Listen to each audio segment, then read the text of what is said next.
Tragedy queen Meena Kumari को गुजरे लगभग 53 साल हो चुके हैं। हीरोइन के साथ फिल्में करने से डरते थे कि कहीं वो फिल्म में अनदेखे न रह जाए। रानी की तरह जिंदगी जीती थी, बिस्तर में रोज गुलाब की फूल बिछाकर सोती थी और इम्पाला कार से घुमा करती थी जो उस समय किसी के पास नहीं थी। दिलीप कुमार जैसे कलाकार भी इनके सामने सहम जाते थे और मधुबाला जैसी अभिनेत्री भी इनके फैन थी। इन सब के बावजूद मीना की 38 साल की जिंदगी दर्दनाक रही। बचपन में पिता अनाथ आश्रम छोड़ाए तो कभी पति कमाल अमरोही के जुल्मों से यह शराब की आदी हो गई। इनके दर्द का अंदाजा इस बात से लगाया जा सकता है कि फिल्मों में रोने के लिए इन्होंने कभी ग्लिसरीन का इस्तेमाल नहीं किया। आंखों से गिरने वाला हर आंसू असली था। कभी पति के कहने पर उनके असिस्टेंट ने थप्पड़ मार दिया तो कभी बुरी नज़र रखने वाले डायरेक्टर ने बदला लेने के लिए इन्हें हीरो से 31 थप्पड़ जड़वाए।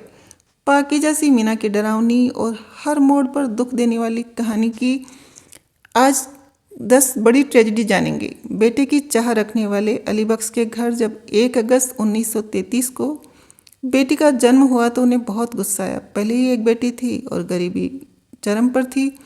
इतनी गरीबी के अस्पताल की फीस के पैसे तक नहीं थे। तंग हाल और निराश अली बख्श बेटी को अनाथ आश्रम छोड़ आए।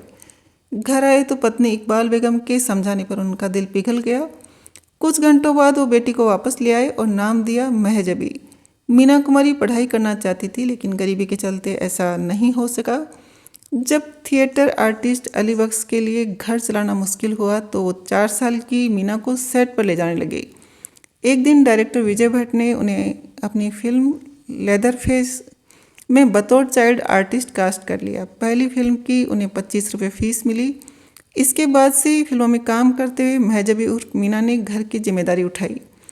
आधा दर्जन फिल्मों में बतौर चाइल्ड आर्टिस्ट काम करने के बाद मीना को 13 साल की उम्र में बतौर हीरोइन फिल्म बच्चों का खेल में कास्ट किया गया। फिल्म रिलीज़ के 18 महीने बाद ही मां इकबाल बेगम के निधन से मीना बुरी तरह टूट गई। मीना सदमे में थी लेकिन घर चलाने के लिए उन्हें शौक मनाने का समय नहीं मिल सका। सराय, पिया घर आजा, बिछड़े बलम जैसी फिल्मों में मीना को कोई खास पहचान नहीं मिल रही थी। 50 के दशक में मीना कुमारी सबसे कामयाब और खूबसूरत एक्ट्रेस हुआ करती थी। एक बार उन्हें बड़े निर्देशक की फिल्म मिली जिसका बड़ा रुतबा और दबदबा था। एक दिन शूटिंग से पहले वो डायरेक्टर मीना कुमारी के मेकअप रूम में पहुंच गया। वहां लंच के लिए टेबल पहले ही रखवा दिया गया था।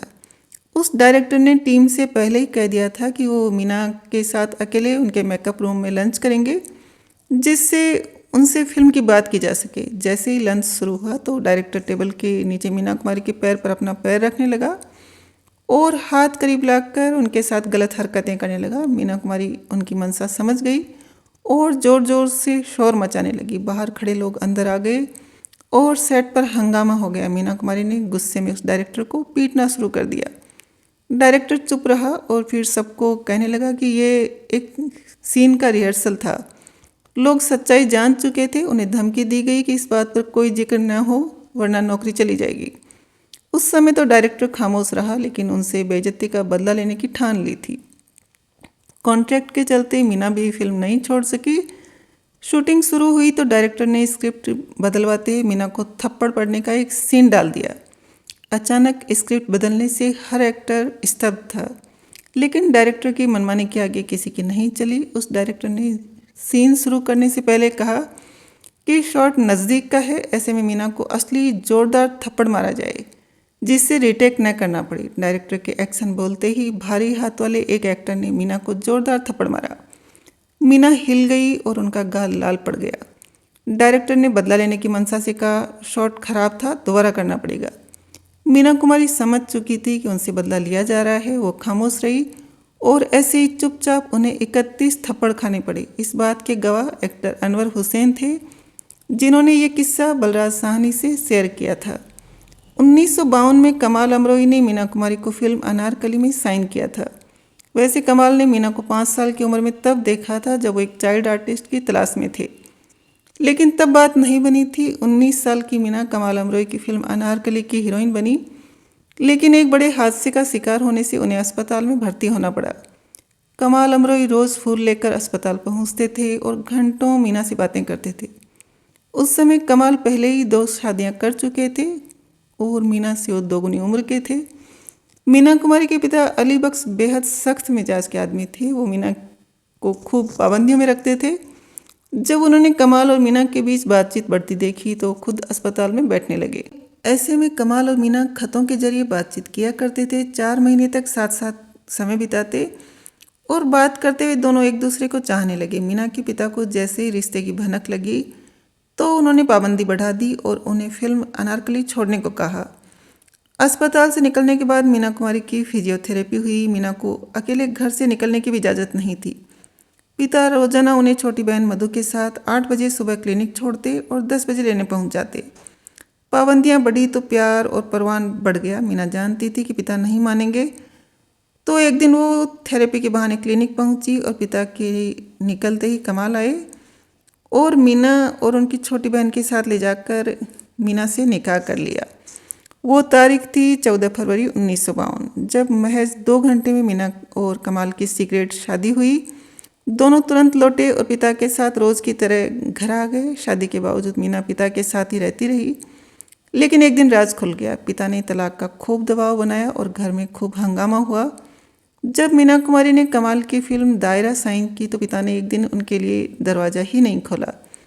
मीना ने तुरंत गाड़ी घुमाई और कमाल के घर रहने पहुंच गई।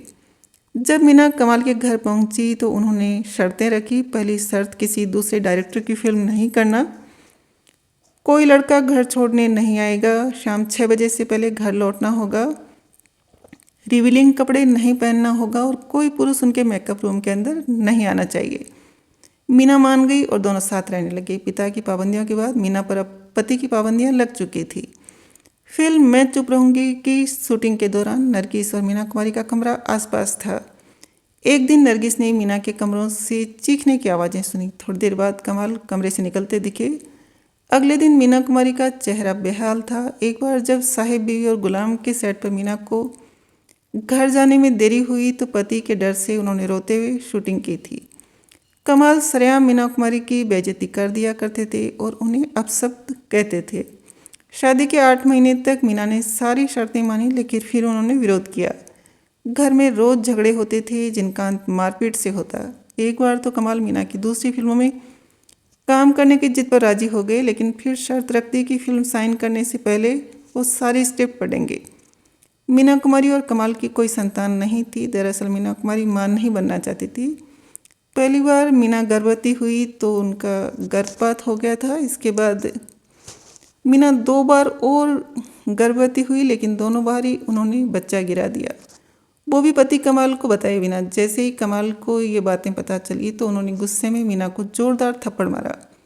मीना कुमारी के सौतेले बेटे ताजदार अमरोही ने एक इंटरव्यू में बताया था कि मीना शादी के बाद भी फिल्मों की टॉप एक्ट्रेस रहना चाहती थी, इसलिए वो कभी भी बच्चा नहीं चाहती थी, जबकि कमाल की सोच एकदम अलग थी। शक्की मिजाज कमाल अमरोही मीना पर अपने असिस्टेंट बकर अली से नज़र रखवाते थे। एक दिन जब असिस्टेंट बकर अली ने देखा कि गुलजार मीना के मेकअप रूम में गए तो उन्होंने सरेआम मीना को थप्पड़ जड़ दिया। इस भारी बेइज्जती के बाद मीना ने शिकायत करने पति को कॉल किया तो उन्होंने भी उन्हें खरी खोटी सुनाई। असिस्टेंट के थप्पड़ से बुरी तरह टूट चुकी मीना कुमारी तुरंत ही पति कमाल का घर छोड़ दिया और बहन के साथ रहने लगी। मीना कुमारी डिप्रेशन में चली गई। उन्हें नींद की बीमारी हो गई थी, उन्हें नींद नहीं आती थी। जब डॉक्टर के पास गई तो डॉक्टर सईद तिमुरजना ने उन्हें सलाह दी कि रोजाना सोने से पहले 1 ढक्कन ब्रांडी पिए। कब वो 1 ढक्कन ब्रांडी कई गिलासों में तब्दील हो गई किसी को नहीं पता। लगातार शराब के सेवन करने से मीना कुमारी लगातार बीमार रहने लगी। 1968 में मीना कुमारी को लीवर सिरोसिस का पता चला। जून 1968 में ही मीना को इलाज के लिए लंदन और स्विट्जरलैंड में जाना पड़ा। 1 महीने बाद सितंबर में वो रिकवर होकर लौटी जरूर, लेकिन पूरी तरह ठीक नहीं हुई। मीना को बताया जा चुका था कि उनके पास ज़्यादा दिन नहीं है। लौटते ही मीना ने पहली बार कार्टर रोड बांद्रा की लैंडमार्क बिल्डिंग की 11वीं मंजिल में अपार्टमेंट खरीदा। मीना कुमारी ने सालों पहले 1956 में पति कमाल से वादा किया था कि उनकी ड्रीम फिल्म पाकीजा में वही हीरोइन बनेगी। बीमारी और तलाक के बावजूद मीना ने वो वादा निभाया और पाकीजा की शूटिंग पूरी की। शूटिंग के दौरान कई बार उनकी तबीयत इतनी बिगड़ी कि उन्हें सेट से ही अस्पताल ले जाया गया था। कई बार तो मीना की जगह बॉडी डबल को शूट करना पड़ता था। कमाल अमरोही जानते थे कि शराब की लत से मीना की हालत बिगड़ती जा रही है। ऐसे में उन्होंने मीना को खूब समझाया। मीना ने वादा किया कि वो शराब नहीं पिएगी। एक दिन जब कमाल अमरोही उनके घर पहुंचे तो देखा कि बाथरूम में रखी डिटॉल की बोतल में शराब भरी हुई है। मीना रोज चोरी छिपे शराब पीती थी। मुमताज़ ने मीना कुमारी के कहने पर फिल्म गोमती के किनारे में काम किया था। वैसे तो फीस 3 लाख रुपए बनती थी, लेकिन मुमताज़ ने फीस नहीं मांगी। जब आखिरी दिनों में मीना बहुत बीमार रहने लगी तो उन्होंने मुमताज़ को घर बुलाया। उन्होंने अपने सामने चंद पेपर तैयार करवाए और मुमताज़ को सौंप दिए। पेपर देखकर मुमताज़ हैरान थी, क्योंकि मीना ने अपना कार्टर रोड स्थित बंगला उनके नाम कर दिया था। 3 फरवरी 1972 को पाकीजा फिल्म का प्रीमियर मुंबई के मराठा मंदिर थिएटर में हुआ। मीना कमाल के साथ ही पहुंची, उनके ठीक बाजू वाली कुर्सी पर बैठी। फिल्म देखकर मीना ने कहा, मैं मान गई हूँ, मेरे पति एक मजे हुए कलाकार हैं। 28 मार्च को मीना कुमारी को गंभीर हालत में अस्पताल में भर्ती कराया गया, जहां वो कोमा में चली गई। 3 दिन के इलाज के बाद उनकी 31 मार्च 1972 को मौत हो गई। मीना कुमारी की मौत पाकीजा फिल्म के लिए फायदेमंद साबित हुई और लोग उन्हें आखिरी बार देखने थिएटर जाने लगे। कुछ समय बाद फिल्म को ब्लॉकबस्टर घोषित किया गया, लेकिन अफसोस मीना पाकीजा की कामयाबी नहीं देख सकी। कमाल अमरोही के कहने पर मीना को रहमतबाद कब्रिस्तान में दफनाया गया था। मीना ने मौत से कुछ समय पहले कब्र के पत्थर पर लिखने के लिए 2 लाइन लिखी थी, राह देखा करेंगे सदियों तक, हम चले जाएंगे जहां तन्हा। मीना कुमारी की आखिरी फिल्म गोमती के किनारे थी, जो उनकी मौत के बाद रिलीज हुई। सावन मीना की इतनी इज्जत करते थे कि उन्हें फिल्म में भी मीना नहीं बल्कि मीना जी नाम से क्रेडिट दिया गया था। अफसोस कि मीना ये फिल्म नहीं देख सकी। मीना की मौत के बाद सावन कई घंटों तक उनकी कब्र के पास बैठकर रोते रहे थे। कमाल अमरोही की आखिरी ख्वाहिश के अनुसार उन्हें 11 फरवरी 1993 में मीना की कब्र की ठीक बाजू वाली कब्र में दफनाया गया था। मीना कुमारी की मौत के बाद नरगिस ने उर्दू मैगजीन के लिए कॉलम लिखा था। इसमें उन्होंने कहा था, मीना तुम्हें मौत मुबारक हो, मैंने ऐसा पहले कभी नहीं कहा। आज तुम्हारी बाजी तुम्हें मौत पर मुबारकबाद दे रही है और चाहती है कि अब कभी इस दुनिया में कदम मत रखना। ये दुनिया तुम जैसे लोगों के लिए नहीं है।